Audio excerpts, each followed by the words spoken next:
అసలు నా లైఫ్ అంతా ఏమవుతుంది, అసలు ఏం చేద్దాం అనుకున్నా ఏమైతలేదు, ఏ పని మొదలుపెట్టినా మొత్తం అంతా ఆగిపోతుంది.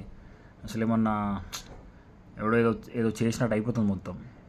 ఒకవేళ ఇది కనుక మీ పర్సెప్షన్ అయితే, దీని కాన్సెప్ట్ ఏంటంటే లా ఆఫ్ రివర్స్ ఎఫర్ట్. అంటే దాని మీనింగ్ ఏంటంటే, సో బేసిక్గా ఇక్కడ ఏంటంటే మీకున్న డిజైర్కి అండ్ ఇమాజినేషన్స్కి మధ్యలో ఒక గొడవ జరుగుతుంది. అదొక సింపుల్ ఎగ్జాంపుల్ చెప్తానండి. ఒక నిచ్చెన ఫ్లాట్ సర్ఫేస్ మీద పడుకోబెట్టి దాని మించి నడవమంటే ఎవరైనా ఈజీగా నడుస్తారు. అక్కడ మనకి ఎటువంటి భయాలు ఇబ్బందులు ఏముంటాయి. అదే ఒక 20th ఫ్లోర్లో ఈ నిచ్చెన ఒక బిల్డింగ్ నుంచి ఇంకొక నిచ్చెనకు పెట్టి అక్కడ నుంచి మనం నడవమంటే మనకు అక్కడ ఫస్ట్ వచ్చేది ఏంటి? భయం. ఎందుకంటే నేను ఇక్కడ నుంచి కింద పడతా కావచ్చు అని. సో ఎగ్జాక్ట్లీ మన లైఫ్లో కూడా జరిగే సింపుల్ థింగ్ ఇదే.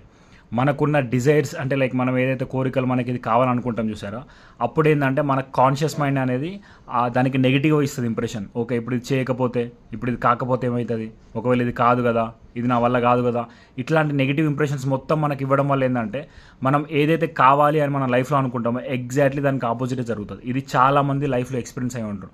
మరి దీని సొల్యూషన్ ఏంటంటే, మనం పడుకోవడానికి ఒక 5 minutes 10 minutes ముందు అప్పుడు మన కాన్షియస్ మైండ్ ఏంటంటే, అంటే మన ఆలోచించే మైండ్ ఏం చేస్తుందంటే అది అంత యాక్టివ్గా ఉండదు. అది నిద్రలోకి జారుకునే మూమెంట్లో ఉంటుంది. కాబట్టి మనం ఏదైతే మన మైండ్కి ఒక బ్లూ ప్రింట్ కానీ లేకపోతే ఒక ఆలోచన ఇవ్వాలనుకుంటున్నామో ఆ ఆలోచన ఎగ్జాక్ట్గా వర్క్ అవుతుంది. అండ్ మళ్ళీ ఇంకోటి ఏంటంటే, మార్నింగ్ లేచిన ఒక 5 minutes 10 minutes అప్పుడు, సో నైట్ పడుకునే ఒక 5 minutes 10 minutes ముందు అండ్ మార్నింగ్ లేచాక ఒక 5 minutes 10 minutes ముందు ఏంటంటే మన ఆలోచించే తత్వం ఏదుందో అది కంప్లీట్లీ లో అయిపోతుంది. సో అప్పుడు మనం మన మైండ్కి ఏదైతే ఇంపాక్ట్ కానీ ఏదైతే ఆలోచన ఇస్తామో ఆ ఆలోచనని 100% ఎగ్జిక్యూట్ చేయడానికి చాలా ఛాన్సెస్ ఎక్కువ ఉంటాయి. సో ఇది బేసిక్ ఏంటంటే law of reversed effort. So దీన్ని మీరు ప్రాపర్గా ఆలోచించుకుంటే మీకు కావాల్సిందల్లా మనం చేసుకోవచ్చు.